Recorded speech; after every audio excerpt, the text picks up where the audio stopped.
أدي بودانسو أن النفساء دلال الترى أدي بودانسو سنة تبتني. حدثنا محمد بن أبي بكر المقدمي حدثنا سليمان أبو داود حدثنا زايدة عن سدي سعد بن عبيدة عن أبي عبد الرحمن قال خطب علي فقال علي قرص جنة فقال قرص ساقي سمالجي يا أيها الناس يا المن نما أقيموا على ركائكم الأدى قبروت خيسر تأدي لا باججن من أحسن منهم ومن لم يحسن نما إسان الرافود في خنفورينيس فإن نعمة لرسول الله صلى الله عليه وسلم قبرتي رسول ربي تكزينا قوتي جن فأمرني دوبنا جيجي أنا جلدا أنا سيلوتي فإذا يحدث واد بنفاس أقوى نيسين زمن نسيد على الديودايا فخشيت نيسو دادجي إن أنا جلدت يوني سيد أجيسو فذكرت ذلك للنبي صلى الله عليه وسلم نبي يبنيني مي أحسنت. تلكتنا أنجي أما نما دالرا هدي بودا سني جرا لمن الأركن وحدثنا إسحاق بن إبراهيم أخبرنا يا بن آدم حدثنا إسرائيل ونسدي بهذا الإسناد باتين إسرائيلي سدي الراكران ولم يذكر من ذاتين أمو زايدة سدي الراوجين كران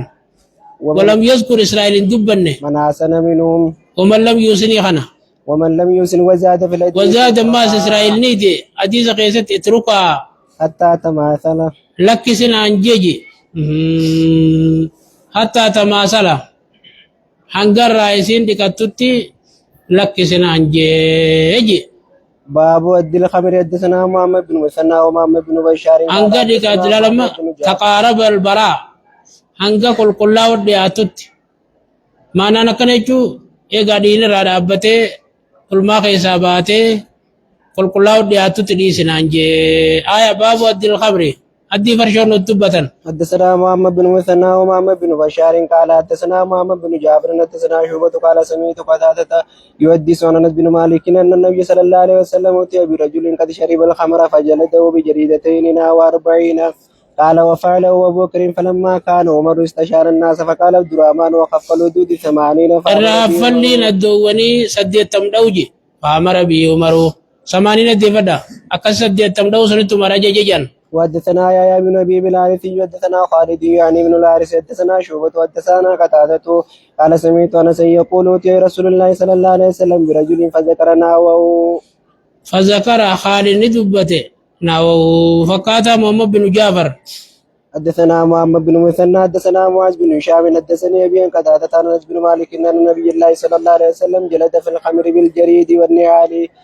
ثم جلد ابو بكر 40 فلما كان عمر ودن الناس من الريح نمني دياتي جن قوفا في والقرى بيوون اتقام جچبسني اوغو دياتن قال ما ترون في جلد الخمر فقال اوغو خنا قال جي اينو نبيين لك قال قال عمري مال يدني لو جفر شو انا خيسجي فقال عبد الرحمن بن عوف اني نركجي اتسيغدو كاخفل اكاف رافل يدوني قال فجلد عمر 80 اكن سديت تمدي قال انس غدا حدثنا محمد بن مثنى حدثنا يا بن سعيد حدثنا هشام بهذا الاسناد مثله باتي يا غدا ذاتي ماس معاذ درسا ابيلا وحدثنا بكر بن ابي شيبه حدثنا وكيع عن هشام بن قتادة عن النبي صلى الله عليه وسلم كان يضرب في الخمر بالنعل والجريد 40 ثم ذكر وكيع وتنماس ناودي سيما يا في معاذ المشام جلخيا ولم يذكر الريف والقرى يذكري وكيع ريفا في قرآن دبنني وحدثنا بكر بن ابي شيبه وزهير بن حرب وعلي بن جر قال وحدثنا اسماعيل وهو ابن ولية بن ابي عقبة الله الدناجح وحدثنا اسحاق بن ابراهيم الانزلي واللفظ له واخبرنا يا ابن محمد حدثنا عبد العزيز بن مختار حدثنا عبد الله بن فيروز مولى بن عامر الدناج حدثنا حسين بن منذر ابو ساسان قال شهدت عثمان بن عفان وأتي بالوليد فقد صلى الصبح ركعتين سبي على ركعة مسلاتين وليكني ثم قال ازيدكم ابو غنتنا اسلي في الاتداجي برغارو كوفي كرجا رجلان ادوما همران نمل ما رغا ربي ادوما تقول من سني همراني انه شرب الخمر فرشو جيت ربي خان مو انه رآه يتقيا إسا فرشو كسون اركجي ربي فقال عثمان كججن انه لم يتقيا وليكو وانا كسججن حتى شربا انغا دغوتي ما دغيا كسمله فقال دوبا يا عثمان كجي يا علي خي الدي ليجي فقال علي أقوس علي يجي قم يا حسن حسن كي ليجي فقال الحسن حسن كججن ولي حرها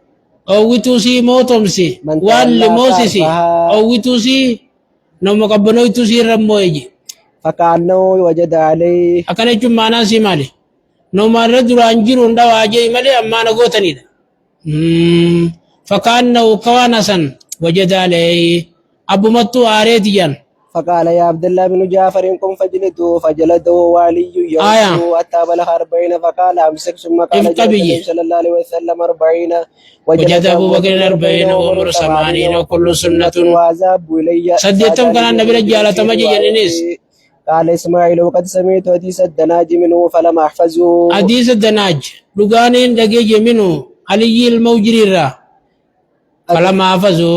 إن أحفظ نجمه حدثني محمد بن منال الدرير وحدثنا يزيد بن زرير حدثنا سفيان الثوري عن ابي ياسين عن عمير بن سعيد عن علي قال ما كنت اقيم على دين حدا فيموت في فاجد منه صاحب الخمر لبوت يخيس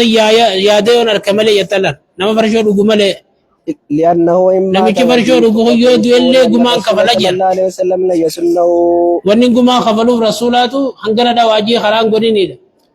حدثنا محمد بن مثنى حدثنا عبد الرحمن حدثنا سفيان بهذا الاسناد مثله باتي عبد الرحمن غدا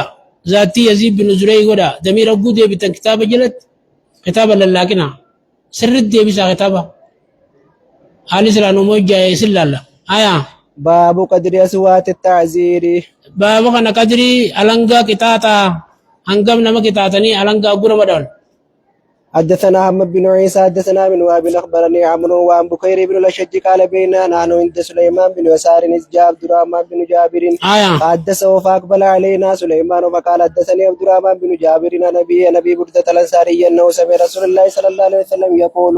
لا يجلد أحد فوق 10 أصوات إلا في يد من حدود الله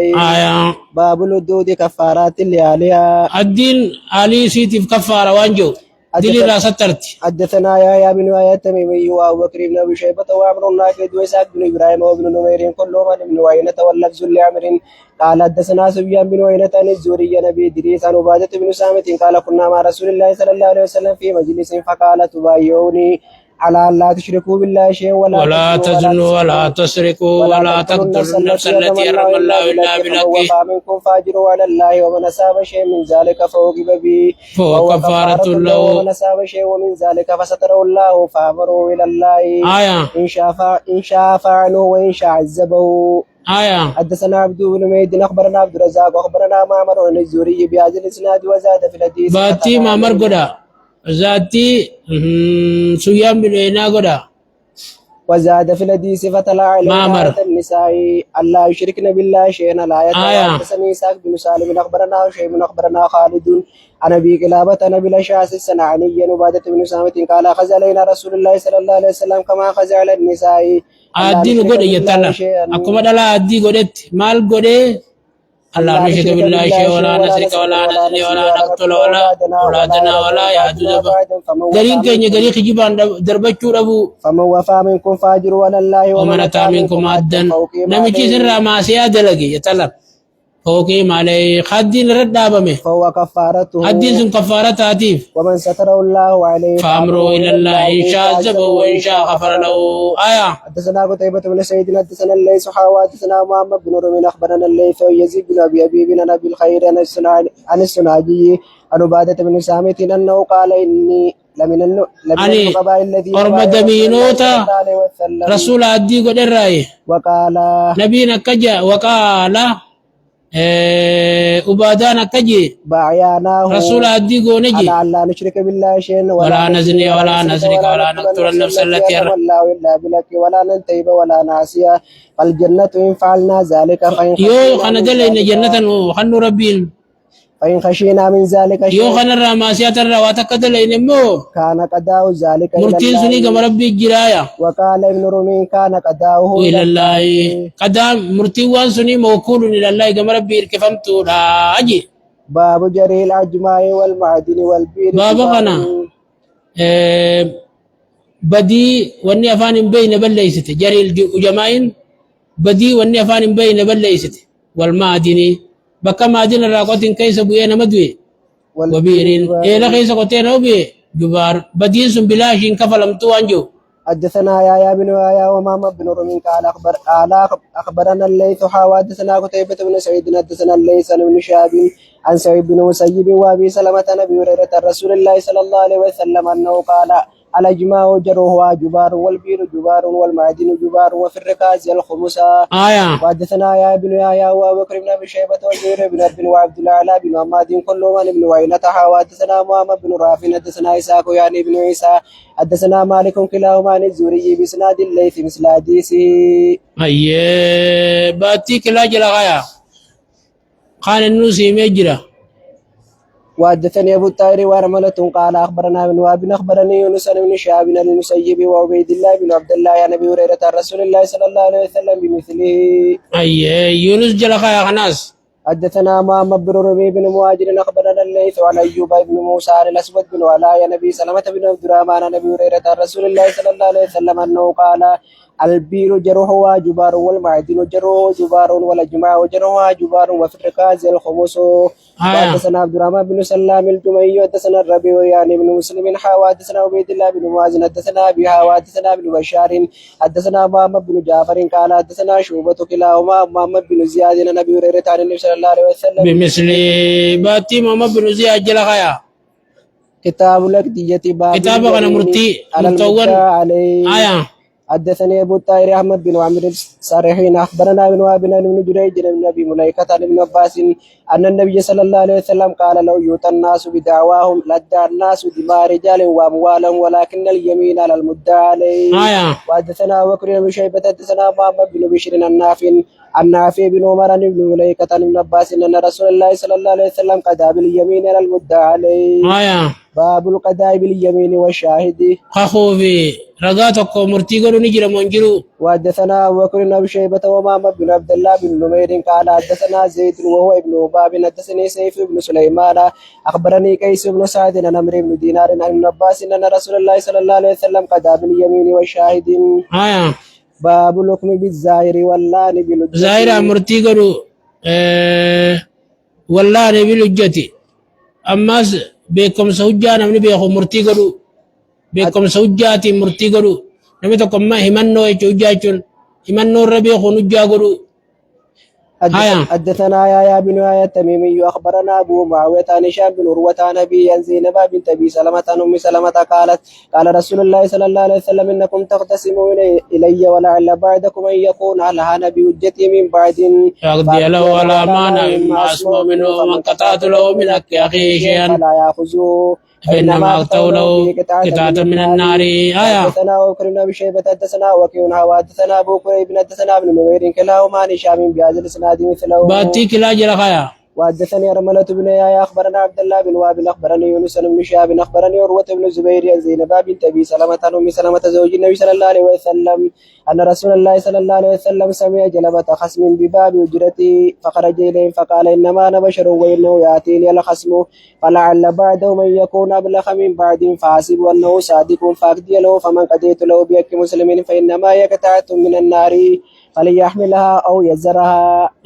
وحدثنا عمرو بن ناقد حدثنا يعقوب بن ابراهيم بن سعد حدثني ابي صالح وحدثنا عبد بن ميد اخبرنا عبد الرزاق واخبرنا معمر كلاهما عن الزهري بهذا الاسناد وحديث يونس. باتي كلا نونتي كلا جرخايا. وفي حديث معمر قالت سمع النبي صلى الله عليه وسلم جلبة خصم بباب للنبي يا ايتا كججو سغلي يا ايجي نايا باب قضية على باب مسلمة غوتا باتي معنا على غني باب قضية هند مرتي رسول هندي مرتي غدن سنة دبتن. حدثني علي بن يرتبي سفيان. علي بن مسير عن هشام بن عروة عن ابي عن عائشة قالت دخلت هند بنت عتبة امرأة ابي سفيان على رسول الله صلى الله عليه وسلم فقالت يا رسول الله ان ابا سفيان رجل شيء نمر كجباته من النفقة ما يكفيني ويكفي بني الا ما اخذت من مالي بغير علم قال لي في ذلك من جناح فقال رسول الله صلى الله عليه وسلم خذ من مالي بالمعروف ما يكفيك ويكفي بنيك. وحدثنا امام بن عبد الله بن نوير وابو كريب كلاهما عن عبد الله بن نمير ووكيع وحدثنا يا بن يحيى اخبرنا عبد العزيز بن محمد وحدثنا محمد بن رافع حدثنا ابن ابي فديك اخبرنا الداك يعني بن عثمان كل من هشام بهذا الاسناد. كل جلخايا.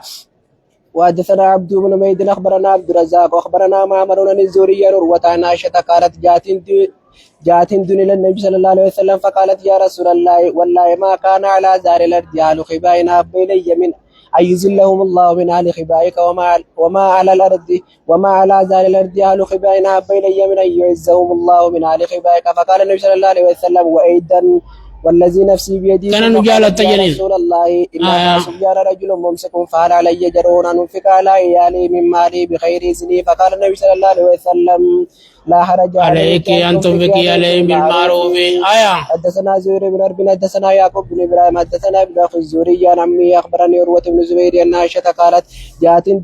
جاءت هند بنت عتبة بنت ربيعة فقالت يا رسول الله والله ما كان على دار الأرض خباء أحب إلي من أن يزلوا من أهل خبائك وما أسبى اليوم على دار الأرض خباء أحب إلي من أن يعزوا من أهل خبائك فقال رسول الله صلى الله عليه وسلم وأيضا والذي نفسي بيدي ثم قالت يا رسول الله إن أبا سفيان رجل مسك فهل علي حرج من أن نطعم من الذين ويالنا فقال لها لا إلا بالمعروف باب النهي عن كثرة المسائل خلا الدمي سورة نمر أركو من خير يتعجب بات والنهي عن منع وهات واجبات أركو في وانت انتم بربادو وهو الامتناع من هداية أكا خنور راد أركو ديدو أو طلب ما لا يستيقظ تكوانا كنقول بربادو حدثني زهير بن حرب حدثنا جرير عن سهيل عن ابي هريره قال رسول الله صلى الله عليه وسلم ان الله يرضى لكم ثلاثا ويكره لكم ثلاثا ويرضى لكم ان تعبدوا ولا تشركوا به شيئا وان تعصموا بحبل الله جميعا ولا تفرقوا ويكره لكم قيل وقال وكثرة السؤال وإضاعة المال وحدثنا شيبان بن فروخ حدثنا اخبرنا ابو عوانة عن سهيل بن مثله باتي ابو عوانة جل خيا خير أنه قال ويسخط لكم ثلاثا ولم يذكر ولا تفرقوا لكن دب النجان وحدثنا إسحاق بن إبراهيم الأنزلي أخبرنا جرير عن منصور عن الشعبي أو الراد مولى المغيرة بن شعبة عن المغيرة بن شعبة رسول الله صلى الله عليه وسلم قال إن الله عز وجل حرم عليكم حقوق الأمهات ووعد البنات ومنع وآتي وكره لكم ثلاثا قيل وقال وكثرة السؤال وإضاعة المال وحدثني قاسم بن زكريا حدثنا عبيد الله بن موسى عن شيبان عن منصور بهذا الإسناد مثله أيه باتي شيء ما جل خيا خير أنه قال وحرم عليكم رسول الله صلى الله عليه وسلم ولم يقل إن الله حرم عليكم حدثنا ابو شيبة حدثنا اسماعيل بن ولية عن خالد الأجزاء حدثني ابن أشواع عن الشعبي حدثني كاتب المغيرة بن شعبة قال كتب معاوية إلى المغيرة اكتب إلي بشيء سمعته من رسول الله صلى الله عليه وسلم فكتب إليه إني سمعت رسول الله صلى الله عليه وسلم يقول إن الله كره لكم ثلاثة وقيل وقال وإضاعة المال وكثرة السؤال حدثنا ابن أبي عمر حدثنا مروان بن آية الفزاري ومحمد بن سوقة أخبرنا محمد بن عبد الله الثقفي عن الوراد قال كتب المغيرة إلى معاوية سلام عليك أما بعد فإنما سمعت رسول الله صلى الله عليه وسلم يقول إن الله حرم ثلاثا ونهى ثلاث حرم والوالد وعد البنات والأخوات ونهى عن ثلاث قيل وقال وكثرة السؤال وإضاعة المال باب بيان أجر الحاكم إذا اجتهد فأصابه وطاع حدثنا يا ابن آية التميمي أخبرنا عبد العزيز بن محمد عن يزيد بن عبد الله بن أسامة بن الهادي عن محمد بن إبراهيم عن بشر بن سعيد عن أبي قيس مولى عمرو بن الناس عن عمرو بن الناس أنه سمع رسول الله صلى الله عليه وسلم قال إذا حكم الحاكم فاجتهد ثم أصاب فله أجران وإذا حكم فاجتهد ثم أخطأ فله أجر وحدثني إسحاق بن إبراهيم ومحمد بن أبي عمر كلاهما عن عبد العزيز بن محمد بهذا الإسناد مثله أيه باتي كلا جل خيا ناس وزاد بالحديث قال وحديث غيسني دي حدثت هذا الحديث وزاد قولي وكسر وزاد قولي ابني وزاد يسال جيدا وحدثت هذا أبو بكر بن محمد بن عمرو بن حزم فقال هكذا حدثني هكذا فلو كهر الناس يجي هكذا سن أبي قيس جل خيا وحدثني عبد الله بن عبد الرحمن الدارمي أخبرنا مروان يعني بن محمد دمشق حدثنا ليس بن سعيد حدثنا يزيد بن عبد الله بن أسامة عبد الليث بهذا الإسناد بن الرواة بن يزيد بن محمد بالإسنادين جميعا ميمتي ليس يلخيسا إسنادين سني شيخوتي لمن دبتي يتان محمد بن إبراهيم في أبا بكر لما محمد شيخوتي لچو دبتي دي غربا دراجل ديمي جنن تينيو جلا ليسي عبد العزيز بن محمد جلا باب كراهة قضاء القاضي وهو غضبان. على رقبون حدثنا قتيبة بن سعيد حدثنا أبو عوانة عن عبد الملك بن عمير عن عبد الرحمن بن أبي بكرة قال كتب أبي وكتبت له إلى عبيد الله بن أبي بكرة وقعد إني قاعد يسيستان ألا تحكم بين اثنين وأنت غضبان فإني سمعت رسول الله صلى الله عليه وسلم يقول لا يحكم أحد بين اثنين وهو غضبان. وحدثنا يحيى بن يحيى أخبرنا هشيم وحدثنا شيبة بن فروخ حدثنا عمار بن سلمة وحدثنا بكر بن أبي شيبة حدثنا وكيع عن سفيان وحدثنا محمد بن مثنى حدثنا محمد بن جعفر وحدثنا عبيد الله بن مازن حدثنا أبي كلاهما عن شعبة وحدثنا أبو كريب حدثنا حسين بن علي عن زايدة كل هؤلاء عن عبد الملك بن عمير عن عبد الرحمن بن أبي بكر عن النبي صلى الله عليه وسلم بمثل حديث أبي عوانة. أي باتي كل هؤلاء يلقادا باب نقد الأحكام الباطلة ديغمو أحكام باطلة ورد محدثات الأمور. حدثنا أبو جعفر محمد بن صباح وعبد الله بن العون الهلالي جميعا عن إبراهيم بن سعد قال ابن صباح حدثنا إبراهيم بن سعد بن إبراهيم بن عبد الرحمن بن عوف حدثنا أبي عن القاسم بن محمد عن عائشة قالت قال رسول الله صلى الله عليه وسلم من حدث في أمرنا هذا ما ليس منه فهو رد.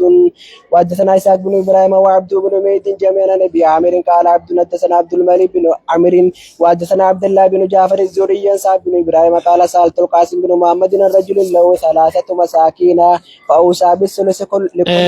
ثلث كل من دامتما كل مسكن منها من تخيس ولك ومسلوز صديقا من تقدي بها. قال يجمع ذلك كله في مسكن واحد أكيد نجرا جي قابة. ثم قال أخبرتني عائشة أن رسول الله صلى الله عليه وسلم قال من عمل عملا ليس لأمرنا فهو رد. أكد جنجرو جيتو باب بيان خير الشهود. الرجال رجو ونيا. وحدثنا يا بن يا قال قرات على مالك عن عبد الله بن ابي بكر عن ابي عن عبد الله بن عمرو بن عثمان عن ابي عمر عن ابي عمرة الانصاري زيد بن خالد بن ان النبي صلى الله عليه وسلم قال الا اخبركم بخير الشهداء الذي ياتي بشهادته قبل ان يصلى. باب بيان اختلاف المجتهدين اختلاف والنبي والريتيات قوليه. حدثني زهير بن حرب حدثني شبابة حدثنا ورقة ونبي الزناد أن رجع نبي هريرة عن النبي صلى الله عليه وسلم قال بينما امرأتان معهما ابنهما جازي وذهب ابن إحداهما فقالت جازي لصاحبتها إنما ذهب بابنك أنت وقالت الأخرى إنما ذهب بابنك فتقاكما داود فقدا به للكبرى ورجت على سليمان بن داود عليه السلام فأخبرته قال ائتوني بالسكون اشقوا بينكما فقالت الصغرى لا يرحمك الله وابنها فقد أبي للصغرى قال أبو هريرة والله سمعت بالسكين قطن سكينة يوسفين أفان ربا رادقيجي ما كنا نقول إلا مديا جنان جلوتي حدثنا سويد بن سعيد حدثني حفص يعني بن ميسرة حدثنا علي وموسى بن عقبة حدثنا أمية بن مسعود حدثنا يزيد بن زرين حدثنا روح وهو ابن القاسم ومحمد بن عجلان جميعا نبي الزناد بهذا الاسناد مثل معنى حديث ورقة ميمتي جميعا يلقايا. باب استيباب سلاح بين الخصمين. تلجون نمدا نيادا جدون مولوله. حدثنا محمد بن رافع حدثنا عبد الرزاق حدثنا معمر بن عباد بن منبه قال هذا ما حدثنا ابو هريره رسول الله صلى الله عليه وسلم فذكر حديثا منها وقال رسول الله صلى الله عليه وسلم اشترى رجل من رجل عقارا له وجد الرجل الذي ترى العقار في عقاره جرة بها فقال الذي ترى العقار خذابك مني انما اشتريت منك الارض ولم ابتي منك الذهب فقال الذي اشترى الارض انما بيتك الارض وما فيها قال وتاكما الى رجل فقال الذي تاكما إلي لكما ولد فقال أحدهما لي غلام وقال الآخر لي جارية قال أنكحوا الغلام الجارية وأنفقوا على أنفسكما وتصدقا. أيه جرب الله